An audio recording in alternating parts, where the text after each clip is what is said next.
Hey there guys, Artistic Nick here, thanks for the click. In today's drawing I'm going to be doing another request from Izuki Chan, and Izuki has asked me to draw Rize from Tokyo Ghoul with blood. So I've had a look at a few images online. I think I've got the general gist of this character. She's got lovely purpley coloured hair. This was a real challenge for me because I don't know if most of you know, but I'm actually colourblind. And I didn't have anybody around at the time when I was drawing this to give me any advice, so I hope I've got the colours right. I tried my best, and what I went for with this look is I went for a slightly lighter coloured face. I do know that Rize has got a slightly purpley lilac coloured face, but I just thought I'd go with a milky white coloured one. It just made it slightly look more, a little bit more dramatic with the blood. And what I also did is I tried to leave the clothing on either side of her shoulders quite basic looking, so I didn't do any shading or any shadowing. I didn't want to draw any attention away from the face itself with the blood. So as always, I started with my pencil, freehanded this, and then I used my Faber-Castell fine liner to go over the outlines.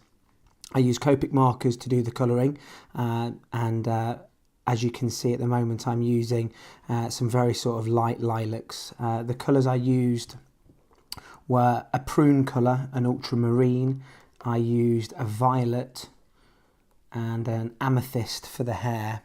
I used a cool grey 1 in certain areas, and for the eyes and the blood I used a lipstick red, also a crimson red, and I also used a little bit of sepia, which is a darkish brownish colour, just to bring out some darker areas of the eyes and the spots of blood on her chest and chin and cheek areas. In total, this drawing took me about 2.5 hours from start to finish. Really nice looking sort of composition, the way that she was looking towards the camera.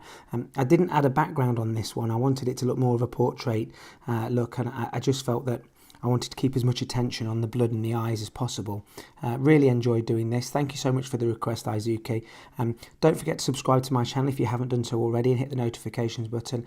I'm doing requests, so if you've got any more requests from me guys, let me know, and I will see you guys all in the next video. Thank you so much for supporting the channel. It means an awful lot to me. See you soon, guys. Hit subscribe, smack the notifications button, follow me on Facebook, Instagram and Twitter.